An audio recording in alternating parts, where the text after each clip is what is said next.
Remember guys, no pre-order. We've been hearing it across the board, championed by Battlefield players burnt across the globe. But will it have the effect we hope? Or are the deluxe packages already being chomped up? Pre-order purchases blitzing with overwhelming force. Honestly, the money's rolling in as we speak.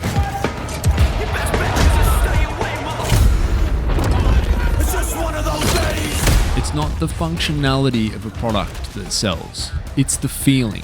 Even I and many others skeptical are looking at Battlefield 6 trying to hide the drool pooling at the corners of our mouths. That trailer, the uncensored break stuff by Limp Bizkit, come on man.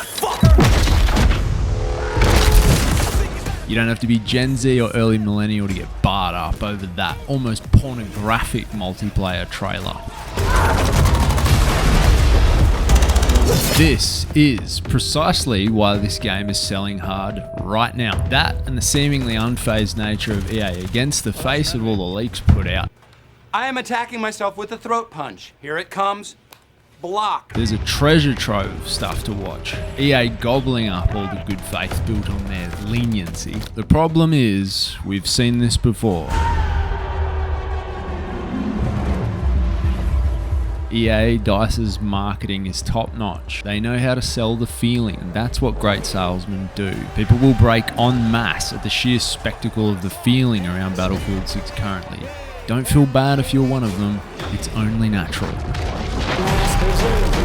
So for this game that is looking so incredibly on point, seeming so much like EA DICE have listened to their player base and what they want. What is this resistance, this reticence to give in, to not pre-order? It's not the physical action of pre-ordering that's the problem, it's people's feelings that have been hurt. What we need to understand is that Battlefield for many has been like a good friend, a loved franchise to many generations.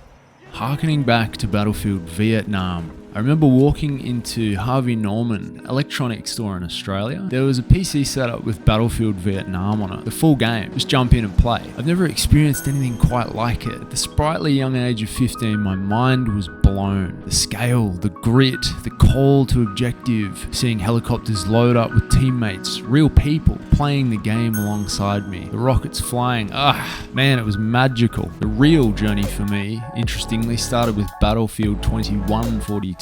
Futuristic and like nothing I'd ever seen. It taught me a thing or two about leadership. Those days you could have a squad and give it a name. I gave it the name Burrito. This gave rise to my new username, Chief Burrito.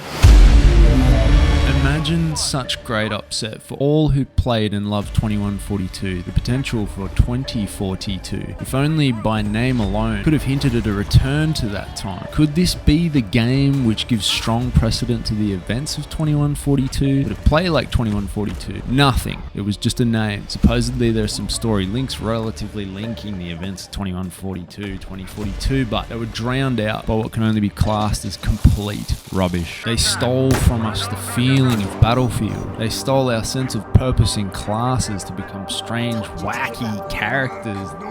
That was fun. His squad is looking sharp. With all of us? How can we lose? They stole our impactful feeling, going for a sort of floaty, weird, mostly unsatisfying arcade game. The list goes on. 2042's marketing succeeded in making us feel like we were safe. The beta felt good, but something was always off. Come the release of 2042, our souls were crushed. I'm sorry, I don't play video games that lie to me, you know? I mean, I just don't participate in that. I don't believe in it.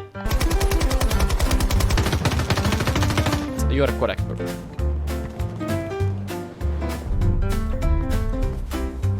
Hoverfield 2040 hovercraft!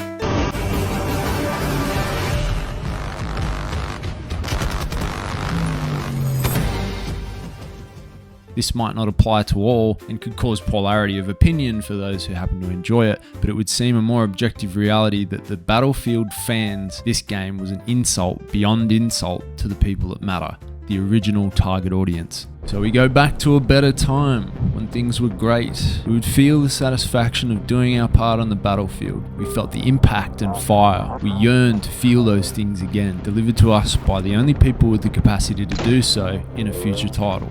It's really no surprise that the sales of pre-orders are going absolutely busters at the moment. What's been delivered thus far cinematically and more plainly through gameplay content we have an abundance of, things are looking incredibly good.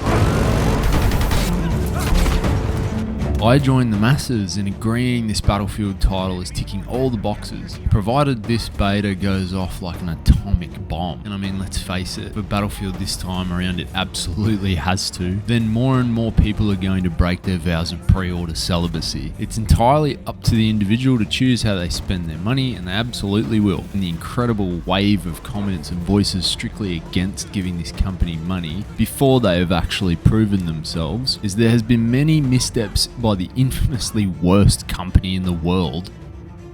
Funny that many get the opinion that these games are just being built by decisions at a long table full of suits and stakeholders who want their stonks to moonshot, giving what the players want is effectively the best route to maximising sales and keeping people happy with your product, yes? Regular, faceless soldiers, grunts on the front lines, they're dying anyway. No need to give them zany characteristics and backstories. More teamwork oriented play surrounding the maps and the class-based system officially returning. Moments made and earned through the gameplay in Battlefield. Oh, there's a tornado. Weapons feeling more purpose-built and differentiated. No Nicki Minaj, Beavis and Butthead, no goofy goobers boinking around throwing neon-flavoured bullets. It's ridiculous and everyone's laughing at you, not with you. In a nutshell, Battlefield 3 and 4 is the best reference for what has been desperately wanted. And it's looking a lot like Battlefield 6 fleshes out that feeling. Finally scratching that itch that's been buggering everyone for so long now. According to Tactical Brit, there were real flesh and blood testers, players involved in giving veteran feedback from as early as the start of this year, possibly longer. This is great to hear and lends directly to the belief that they're truly tapping in and gathering info on what the players want. Not the Battle Royale, not the Portal stuff, not the extra fluff. That's cool, but it's the core of the game that needs all eyes on and full attention from release and through the life cycle. There's no point trying to be something that you're not. In the end, sorry to say, to all those ready to die on that hill to prevent people from pulling out their wallet, there's no stopping this train. There's multiple generations of people who have memories around this franchise and they want to feel again, renewed in a new title. The promise of Battlefield 6 is so deliciously and irresistibly right in front of everyone, in a way we've honestly never seen before. Not only have the old timers been made to feel that this is it, we're going back baby, gamers at large are frothing at the spectacle and sold on this likely being the next big game. To not be there when the bomb drops and the boots hit the ground is a once in a lifetime experience. People are not gonna want to miss that. We wait with bated breath to feel in this new game what made us fall in love with Battlefield.